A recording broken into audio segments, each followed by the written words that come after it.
pleasant morning to all our grade 6 pupils. This is your School on Air in Mathematics.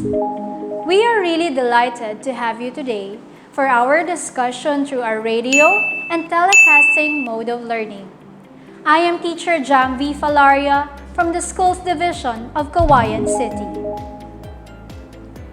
Before we start, make sure that you are in a comfortable place and you can clearly hear me in your radio and or see me in your screen.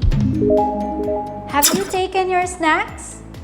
It is very important that your tummy is full and your body is in good condition so your mind is alert and ready to absorb and understand the lesson we are going to discuss today.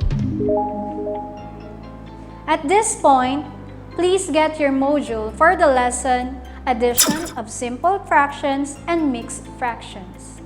I repeat, our lesson for today is Addition of Simple Fractions and Mixed Fractions.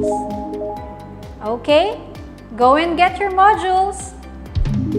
At the end of the learning module, you are expected to enumerate the steps in adding simple fractions and mixed fractions without or with regrouping. Before you continue, please remember to do the following. Number 1. Read carefully and understand the directions. Number 2. Keep this module clean. Do not write anything in this module. Instead, use scratch paper for your solutions. Write your answers in your notebook. Number 3. Be guided on the expected objective. Number 4. Be honest. Record and self-check your answers using the answer key. Number 5. If you are hard up in answering, go back to what is it and try to answer once again. And number 6. Submit a copy of your answer to your teacher on the scheduled day of your meeting. Before we start the lesson, let's have a quick review to check your skills in adding similar fractions. I will give you some items to add, which you can also see in the What's In portion on page 8 of your module. Again, it's on page 8 of your module. All you have to do is draw a star if the statement is true and draw a heart if it is not. Okay? Item number 1. 5/8 plus 4/8 plus 7/8 equals 2. Again, it's 5/8 plus 4/8 plus 7/8 equals 2.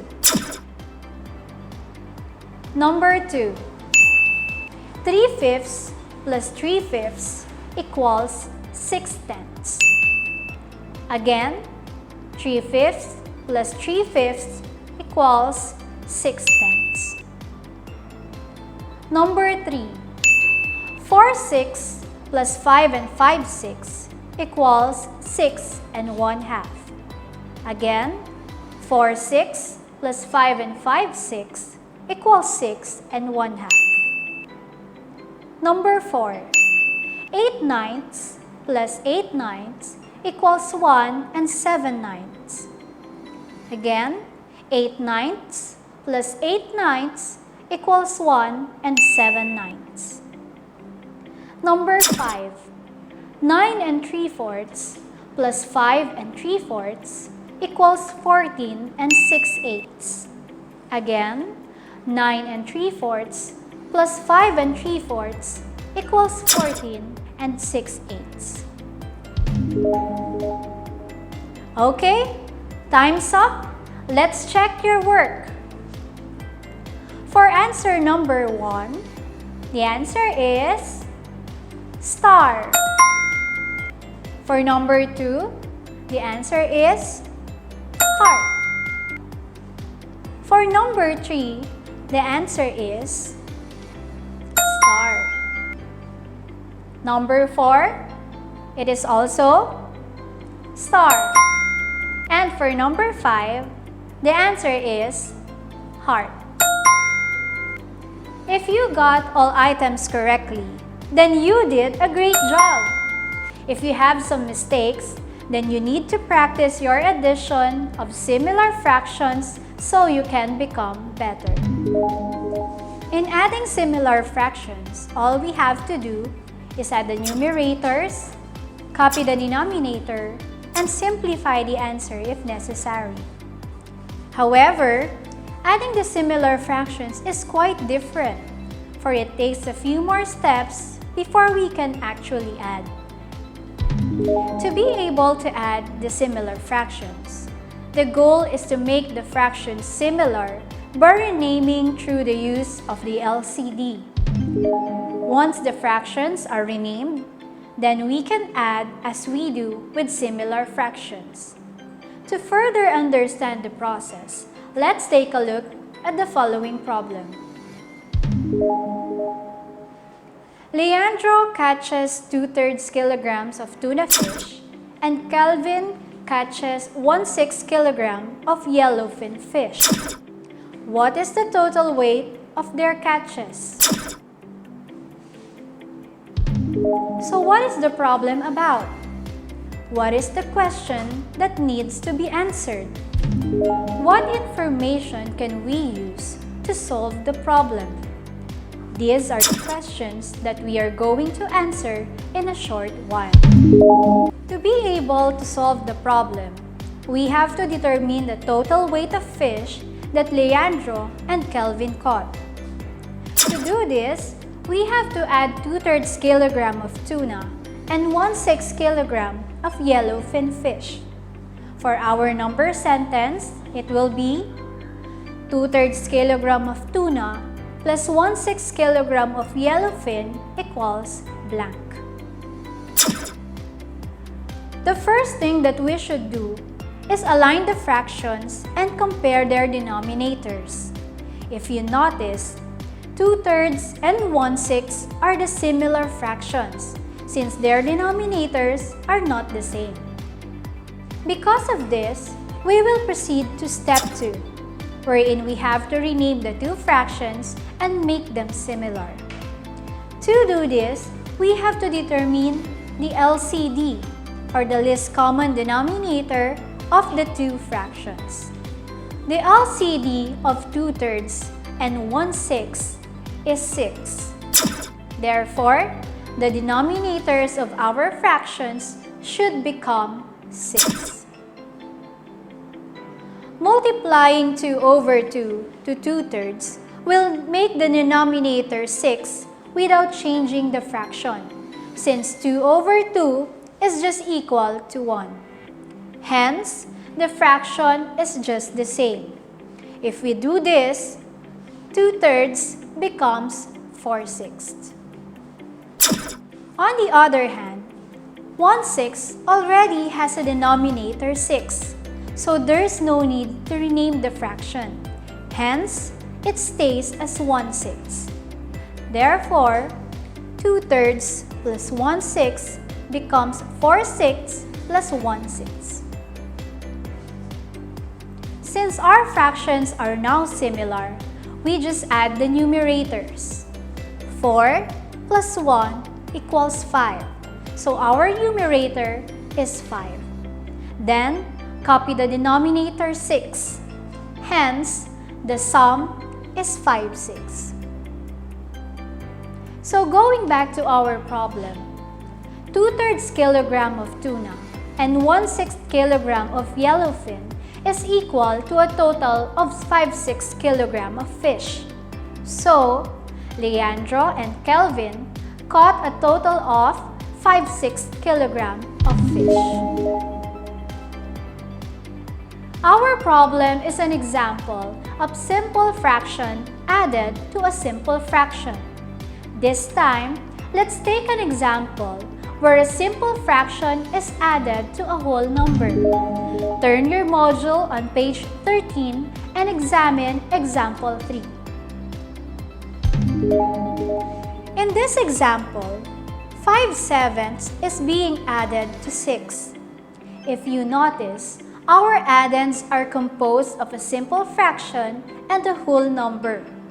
If we align our addends vertically, the whole number is in the first column, while the fraction is in the second column. Always remember that in adding fractions and mixed numbers, a whole number can only be added to another whole number, as a fraction can only be added to another fraction. Since no other whole number is added to 6, we just copy it in the answer. And since no other fraction is added to 5/7, we just also copy it in the answer. Therefore, the sum is 6 and 5/7. Let's proceed with example 4. In this example, the addends are composed of a mixed fractions and a whole number. If we align the addends vertically, 8 and 5/6 is written where 8 is in the first column and 5/6 is in the second column. And since the other addends is 5 is a whole number, it is written in the first column below 8. Always remember that in adding fractions and mixed numbers, a whole number can only be added to another whole number, as a fraction can only be added to another fraction. Since 8 and 5 are both whole numbers, we just add them, which give us 13. And since no other fraction is added to 5/6, we just copy it in the answer. Therefore, the sum is 13 and 5/6. This time, let's take a look at example 5. The addends in this example are composed of a simple fraction and a mixed fraction. If we align the addends vertically, 3/7 is written in the second column, while 4 and 1/3 is written with 4 written in the first column and 1/3 written in the second column below 3/7. Since our fractions are dissimilar, we have to rename them as similar fractions by finding their LCD. The LCD of 3/7 and 1/3 is 21. Therefore, the denominators of our fractions should become 21. Multiplying 3 over 3 to 3/7 will make the denominator 21 without changing the fraction. Since 3 over 3 is just equal to 1, hence the fraction is just the same. If we do this, 3/7 becomes 9 over 20.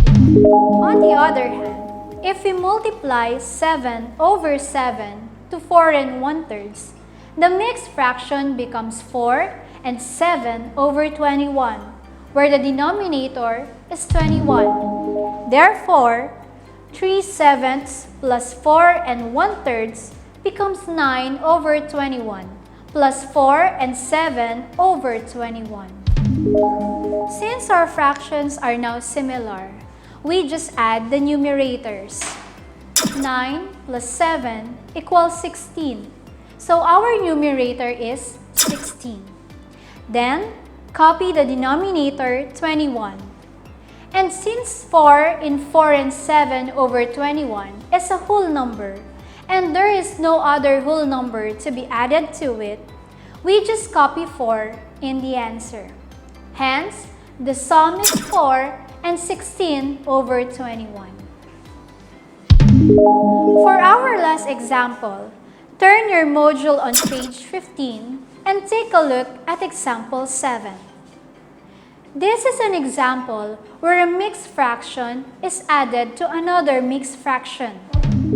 If we align the addends vertically, 3 and 3/8 is written as 3 is in the first column while 3/8 is written in the second column. On the other hand, 7 and 1/2 is written as 7 is in the first column below 3 and 1/2 is written in the second column below 3/8. Since our fractions are dissimilar, we have to rename them as similar fractions by finding their LCD. The LCD of 3 3/8 and 7 1/2 is 8. Therefore, the denominators of our fractions should become 8. 3 3/8 already has a denominator 8, so there is no need to rename the fraction. Hence, it stays as 3 3/8.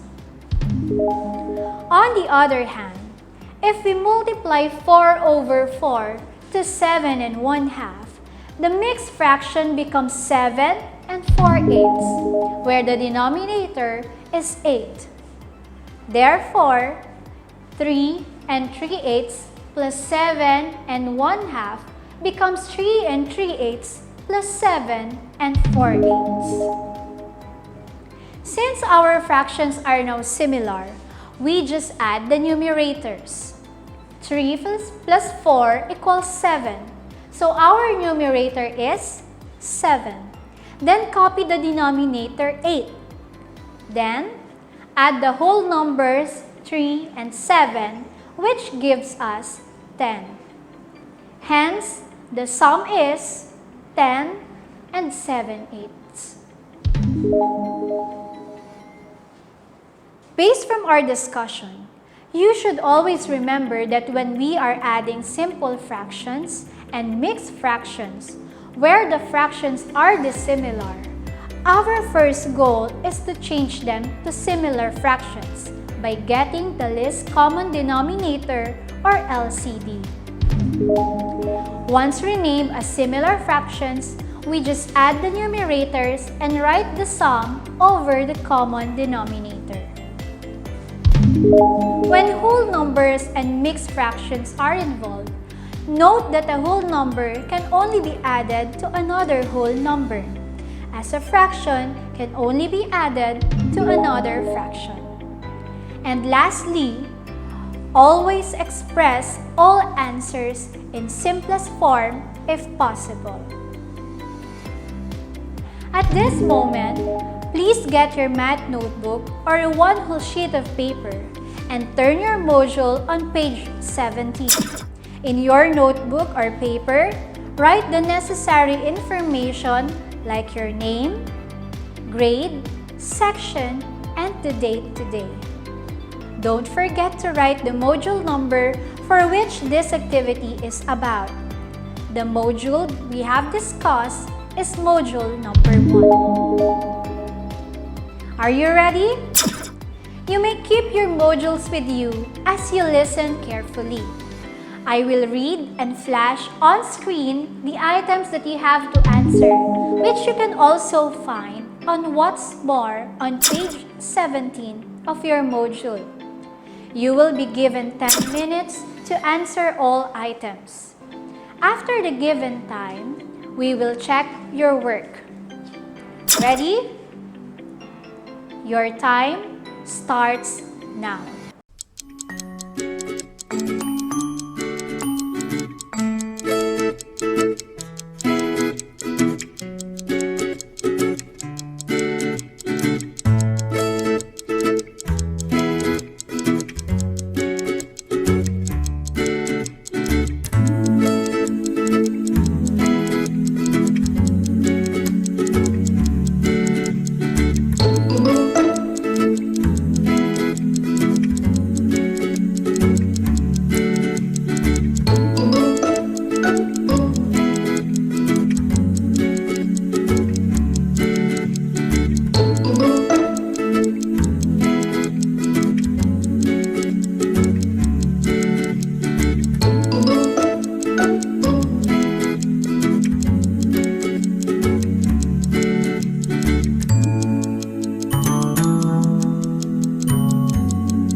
That ends our activity. Were you able to answer everything correctly? Make sure you're able to write all necessary information. If you have any question or clarification, kindly write it down in your paper as well. You may also include your greetings or messages. That ends our discussion for today. To better grasp and have a deeper understanding of the lesson we have discussed, you may reread pages 9 to 16 of your module. I repeat, it's on page 9 to 16 of your module. Also, attach our practice exercises for you to work on in pages 18 to 22. You may answer the problems included in those pages for you to improve your skill in adding simple fractions and mixed fractions. Our next lesson will be about subtraction of simple fractions and mixed fractions. Be sure to tune in our school on air every Tuesday from 10:30 to 11 in the morning. This has been Teacher Jam, your mathematics teacher for today. Always remember, studying hard is the key to a better future. Have a wonderful day!